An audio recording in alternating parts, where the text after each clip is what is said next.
your midweek motivation, because The View is live. Coping with coronavirus. How the rise of new cases around the country is impacting political and personal life in America. And here on The View. Plus, The View's OG conservative voice in Hot Topics, Elizabeth Hasselbeck, is back at the table to guest co-host and reveal how she's joining a nationwide movement that can change your child's life. And Katherine Schwarzenegger-Pratt talks about married life with superstar Chris Pratt and sharing who taught her about the gift of forgiveness. Hump Day Hot Topics are in the house with Whoopi, Joy Behar, Sunny Hostin, and Meghan McCain. Now, let's get things started.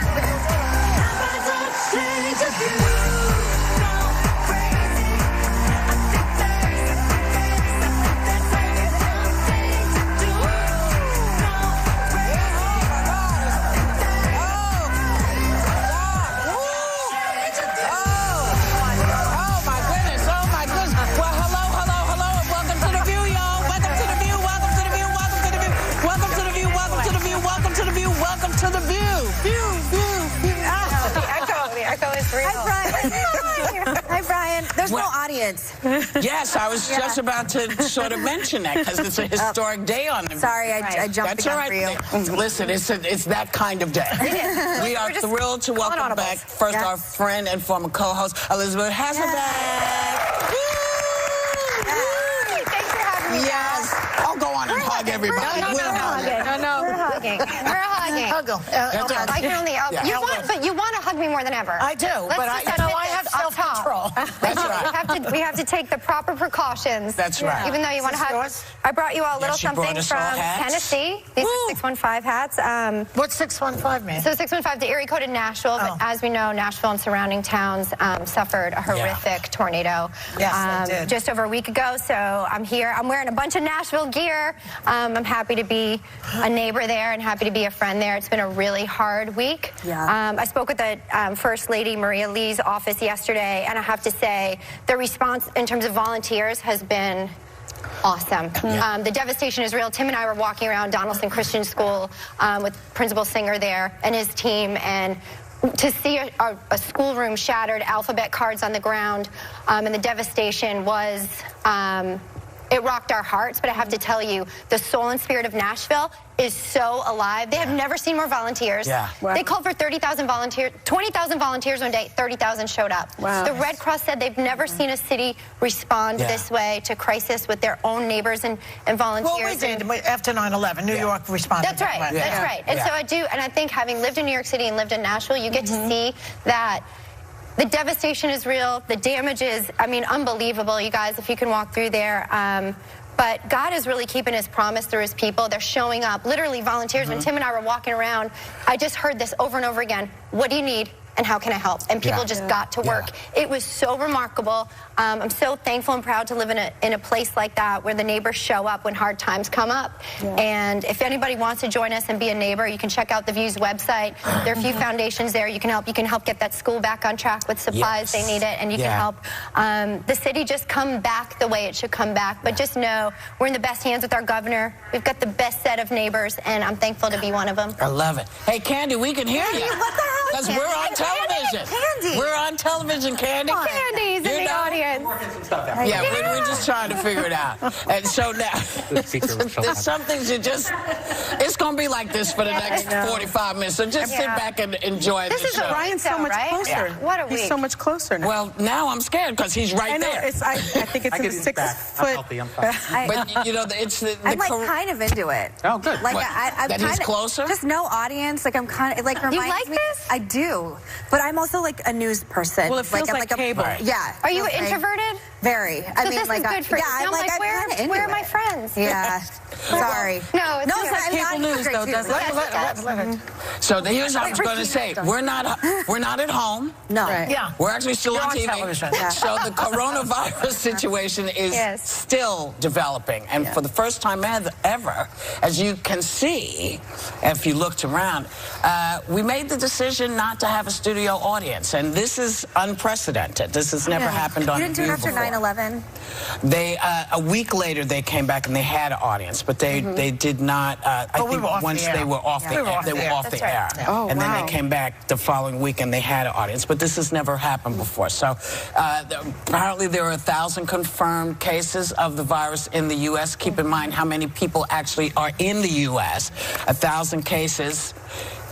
It's good to know that we know where they are, but it's not hundreds of thousands of cases Not yet, no. Well, I'm hoping that it's not going to be. Well, I'm hoping that they're going to be able to get a handle on it, because people are doing what they're supposed to be doing. They're washing their hands. They are self-quarantining if they feel maybe they should be. I think people are starting to recognize all over the country that this is no joke.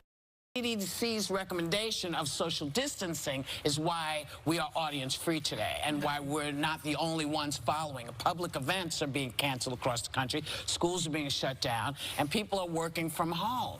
So the question, I guess, to the panel is, are y'all doing anything specifically? Well, I took a bath in Purell this morning. Don't you do that every day? I do that. And it was quite refreshing. Yes. Yeah, so I'm You I'm had doing that my much part. from Al? Yeah, I'm doing my part. My kids' school closed, and so they're home. And my mom is in her 70s, and so she's part of the at-risk group. And so I think we're all. They say only if you have a compromised. Yes. She has asthma. So there you go. So we're being very careful, of course, at home, extra careful, because she lives with us. But I think everyone should be extra careful, because if you yourself are not at risk, I'm sure that there's someone that you either live with or work with or can come into contact with that is at risk. And so you have to take care of your fellow neighbor. Yeah, I do, and I think that there can be a fine line between what is precaution, right? What is taking precaution and what is panic. And so I think a lot of it has to be decided. Yes, we're going to take precautions. We're going to Purell. Pray that God's got us in our tomorrows, right? We pray that this coronavirus is extinguished, that it stops in its tracks. And I love the fact that we can identify that this is precautionary, right? We have affected cases, those are serious. We've had deaths, those are serious. They're not to be taken lightly at all. But I also think we shouldn't be in a state of panic, because what we're doing and taking cues from our president is taking early, strong, bold actions to keep this at bay as much as we possibly can right now. We're still on the front end of this. We're on the very front end of this now, and so I feel comfortable and confident that because of strong leadership and because of the advisement. Where's the strong leadership? Yeah, I have to disagree with you on that one. He has told us nothing of any importance. What do you mean by that? Trump. He says that it's nothing. He's actually proposing a middle-class tax halt right now. He's doing a lot of things to help people who might have to stay home for work, talking about insurance packages. I think there's some great things happening. Is that 69% of Americans live paycheck to paycheck. That's right. There only 12 states plus D.C., have paid leave, and then you have 1 in 4 Americans that don't have paid leave, and especially low-wage workers. Totally, so you have great people point. that are going to work when they don't feel well, because it makes the difference for their family. So I think when you look at the response, Elizabeth, from this administration, it really hasn't been good. I don't think that we've seen real leadership. He's not going to get reaelected because we don't even have real testing. We have real leadership.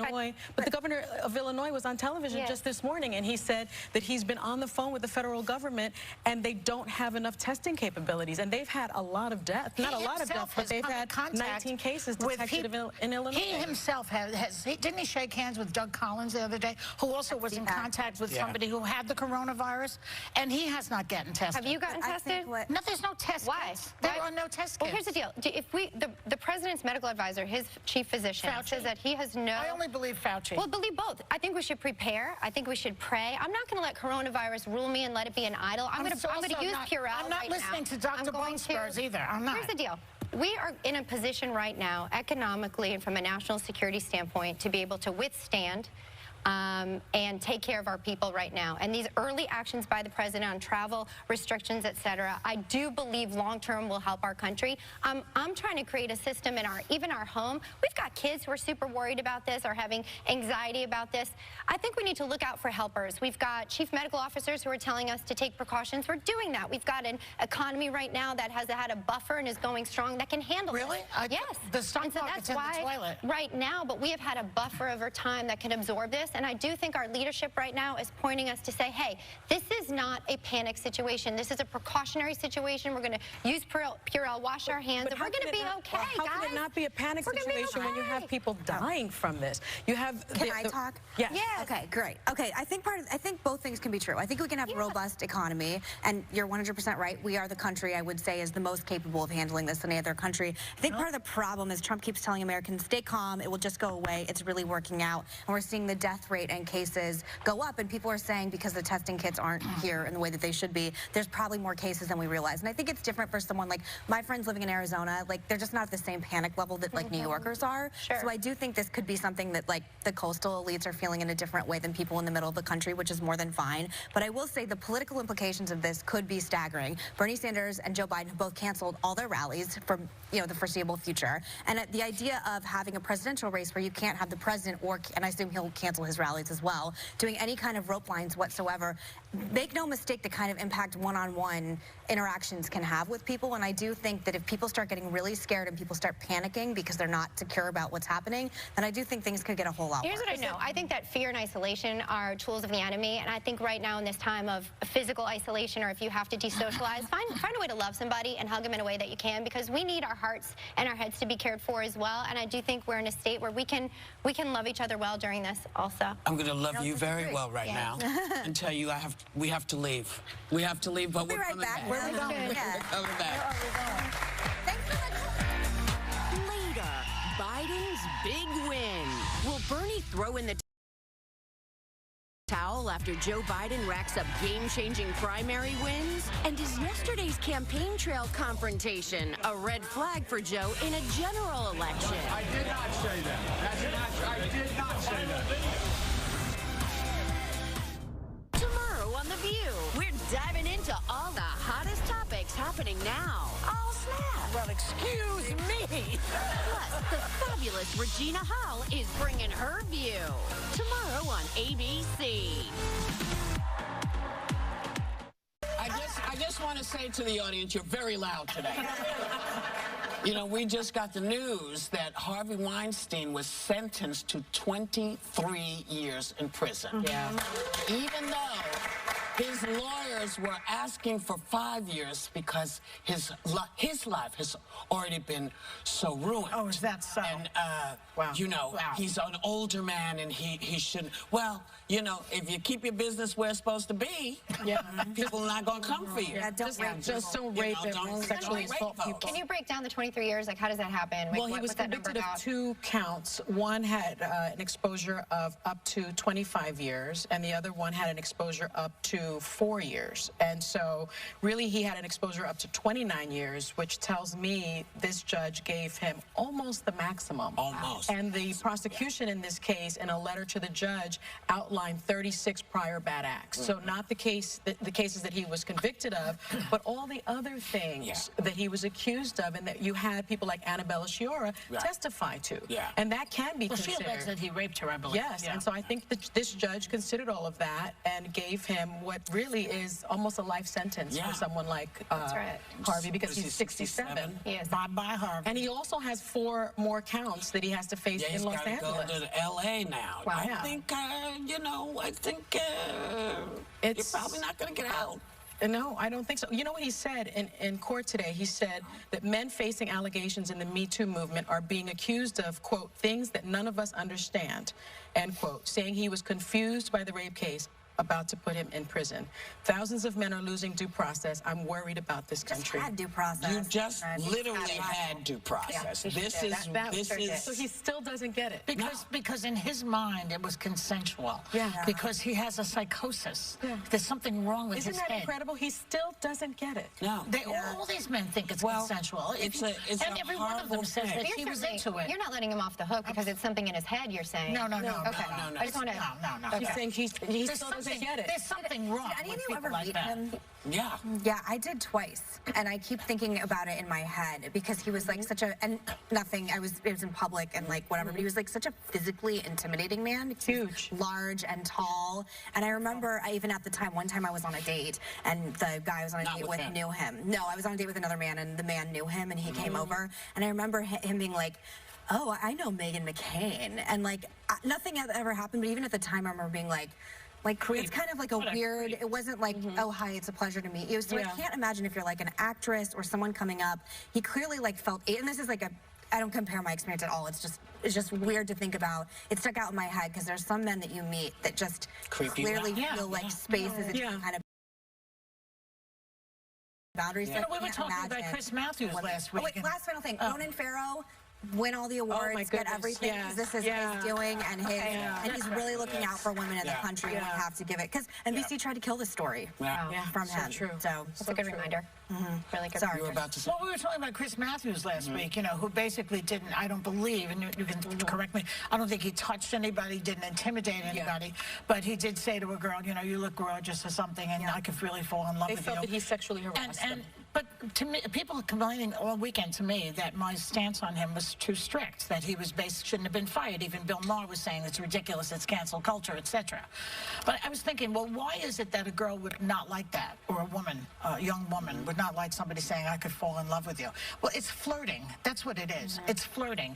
And sometimes you don't want to be flirted with by some old guy that you don't know. But it can also feel like harassment. Flirting and rape. It feels a little bit, well, it's not on the Weinstein scale at all. No. But Chris Matthews just lost his job. He's not going to jail, thank goodness. Bill Maher's point, because I saw that clip too, is that there's a scale, that there is a difference between inappropriately flirting, which was totally wrong, and I agree it was completely inappropriate, and then a serial rapist that had raped but do you over think 80. Chris Matthews should have No, I took heat. Well, I think we just need to be proactive and educate young women that are coming up in industries, and be open and be a sister's keeper and come up with phrases for young girls who are going to learn to work in these industries. I'm not sure that Hold up. You know, hold up.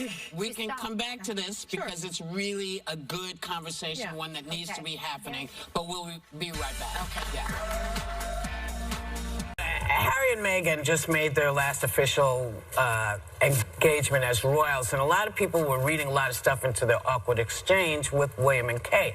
But something happened over the weekend. There was an interview that happened, and this is what the person said. We have it, yes?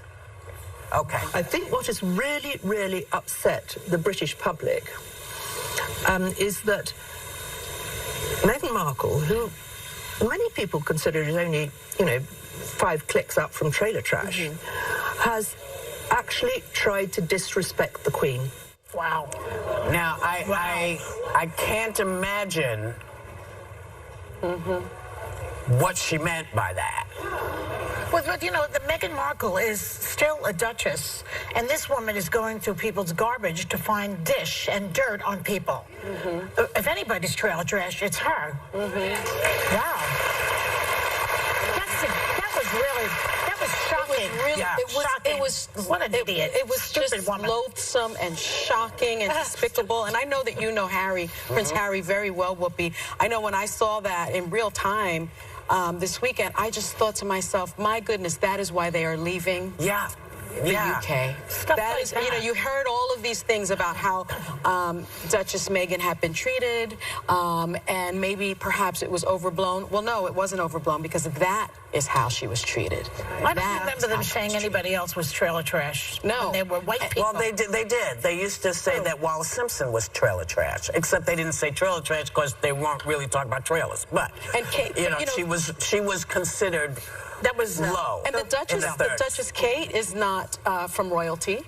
No. But I don't recall anyone ever referring to her in that way. So what is this really about? So it's either you're royal or you're trailer trash? What? There's nothing in between? Or perhaps you're black. I think there's... that's what I'm wondering about. Oh, well, there is that. I read some British tabloids, and because they actually cover American politics, kind of interestingly, and the treatment of her has been atrocious. I mean, the way they talk about her is just, I mean, it's completely inhumane. But there was so I do understand. Well, they loved her in the beginning. The people are happy with her. It's the tabloids and the newspapers that are always a bit of a pain in the butt. Oh, but you know what? We're going. We'll be back. Hello, it's Nick, and I am beyond excited to be joining the ladies of The View. This is what beyond excited looks like for me. Cool stuff to show us. Please welcome the fabulous Nick Offerman.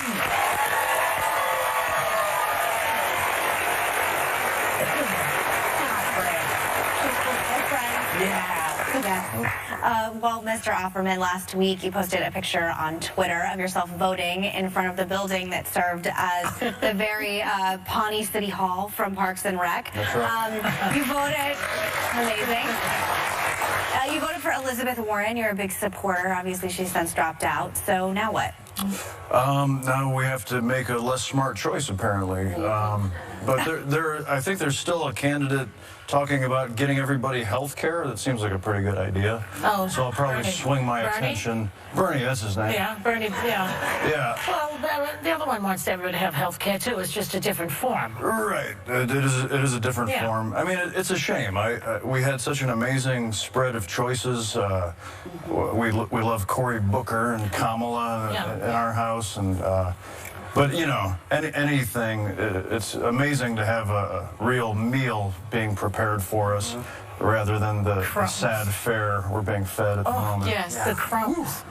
The crumbs at the table. It's embarrassing, yeah. But we'll be back. So, yeah, we have to come back. We have to. So your Parks and Rec character, Ron Swanson, was macho. And so are you, apparently. You're a woodworker in real life, which I find that extremely macho. If I were a carpenter and you were a lady, would you marry me anyway, you know? So people often assume that you're super masculine, but you say it's the opposite, and you want people to stop genderizing everything. Just stop it. Well, I do think that's an old-fashioned idea. I think as we are evolving as a society and learning to pay equal attention, give everybody the same rights and fairness, it's an old-fashioned notion to say, well, he's manly, so he should have, you know, it affords more attention and more special care to members of the patriarchy. And yes, I can chop firewood, but my sister can chop firewood better than I can. Yes, And you know, all of these things are becoming much more fluid, and I think if we'll keep an open mind about that instead of genderizing, maybe your little girl wants to learn to use a hammer, maybe your little boy wants to sew an amazing crinoline skirt like me. I think sewing is amazing. I feel like that's as much of a superpower as woodworking. All these things are wonderful. Cooking, they're all...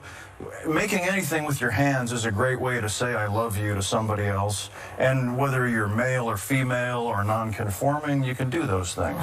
So I say let's loosen up the idea of like that's for boys and that's for girls. I love that. Yeah. Everyone should use a hammer, by God. Yeah. I love that. My daughter is actually a great woodworker, so I love that. Believe it. I have a wood shop in Los Angeles, and the best woodworkers, I always say the Han Solos of my wood shop have always been women. We can do anything. Palom's a great woodworker. Well, you and your wife, Megan, have been married for 16 years. And that's a long time. I believe it's 17. Is it 17? Yeah. That's a long time. If my math is sound. Yeah. And you've even written a relationship book together. Now you have a podcast called In Bed with Nick and Megan. What exactly happens in that bed and in that podcast? Well, gosh, this is daytime television, right? That's where all the action is, okay, in daytime. I don't care what time of day it is, you got to use protection, ladies and gentlemen. Use your common sense. We're very lucky. We have a great sense of humor together. We've been together for 20 years. We're crazy about each other. And in our bed, we actually record this podcast in our bed. Oh, wow. And our guests they eventually are coaxed into the bed, And it's like the end of a party when everybody's left, but one or two friends stick around and you flop down, and you have those really good talks. Those are the best. There's a real casual sense to it. You're not sitting at a microphone, but you're laying in our bed. Having a throuple, perhaps. So, yes, a throuple, a quadruple has taken place. It's really enjoyable. And sometimes it's really funny, sometimes it goes really deep. Yeah. It all depends on how much clothing we're wearing. I like it. And it's about relationships, though. It's about everything. It's about relationships. It's about the business. Okay. But I mean, we did a great episode about bullying. Often the guest has things they want to talk about, and we let it. we're cool. We let things go where Mother Nature takes us. You know what I'm saying? Yes, I do. Like right now, Mother Nature is taking me to your new show. Yes. Which is called Devs, and it's from Alex Garland, who does amazing sci-fi. You play the head of a tech company, as I said, who protects a secret development project at any cost. Tell us what's happening. I'm going to take that creepy little girl, that giant girl. Yeah. What the hell? There's like a there's all kinds of stuff going on. My friend Stephen Henderson is in it. He's brilliant. Beautiful. Yes, he's a great person. So what is it really? What is this about? I'm so glad to work with Alex Garland. Is such an exquisite artist. He's a beautiful novelist who then became a filmmaker, and his stuff just stands apart. He has such a beautiful vision. And the way he uses music. So this, and his movies, and now this 8-hour series, he always asks questions of humanity. We're getting too good with our technology. You know, we're all, I think, aware of this, that us dumb animals have these gadgets where we can do things like know where everybody is on the planet and all of these things. And if our values are not strong, these things are very dangerous. Yeah. So this show poses one of these questions. If our computers become strong enough, if we can gather enough data, what are we dumb humans going to do with that? Oh, see, you have to come back and tell us, because people have to watch this. You must know. It's exquisite. Okay, it's really well beautiful. done. Listen, you're never here enough. Bring Megan back when you come. Come by yourself. Just come. Keep coming back to us. We love you. Our thanks to Nick Offerman. Devs is streaming now exclusively on FX on Hulu. We'll be right back.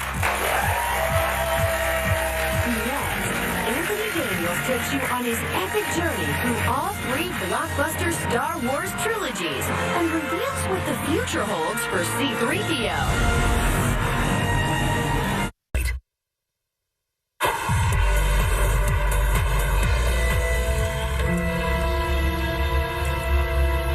What are you doing there, 3PO?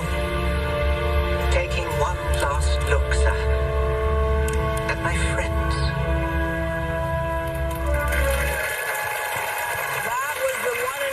C-3PO from last winter's blockbuster Star Wars The Rise of Skywalker, played by the only actor to appear in every single Star Wars movie, every one of them. Please welcome the author of I Am C-3PO, Anthony Daniels.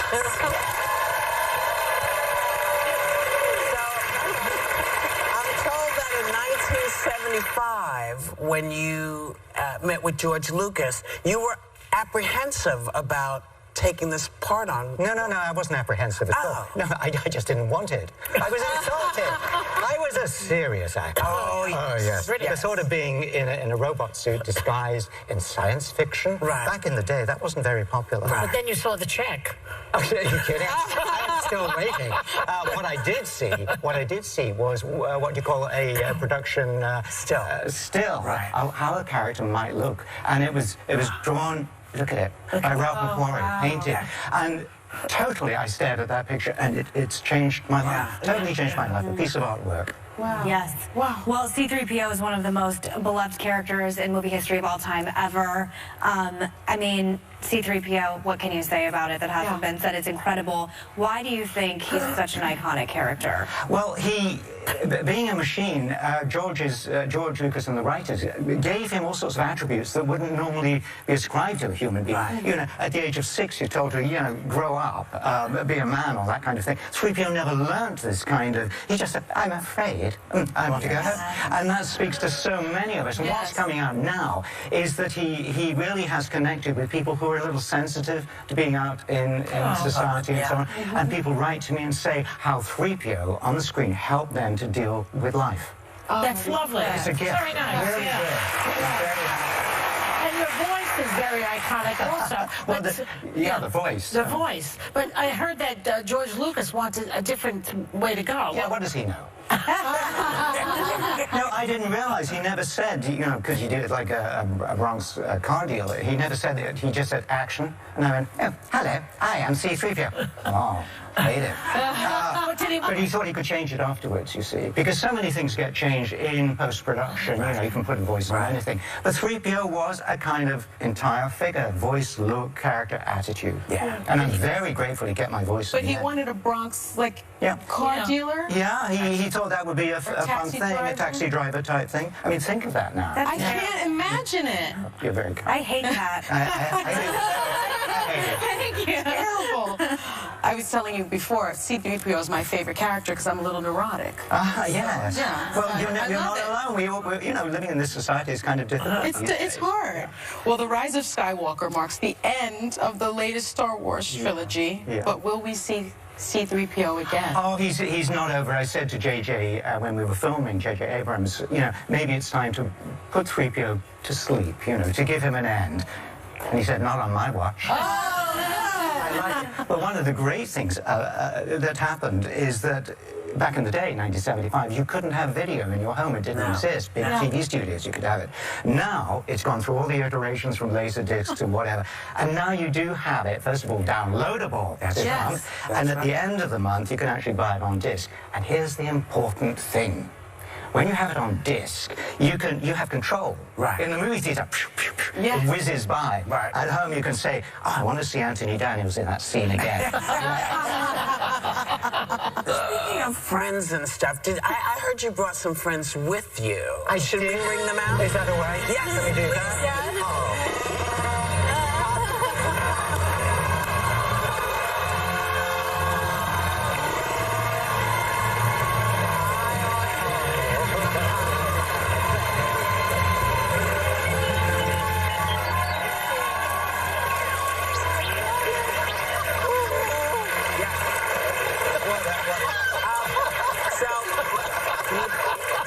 So Purell Chewbacca.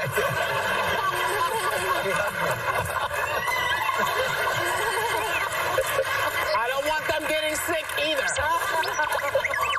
Now, thank you, Anthony. Thank you for coming and doing this with us, because we have great news for you all. You're all going to go home with a digital download of Star Wars: The Rise of Skywalker and Anthony's book, I Am C-3PO. We want everybody to remember the magic and have a great day. Take a little time to enjoy the view and wash your hands.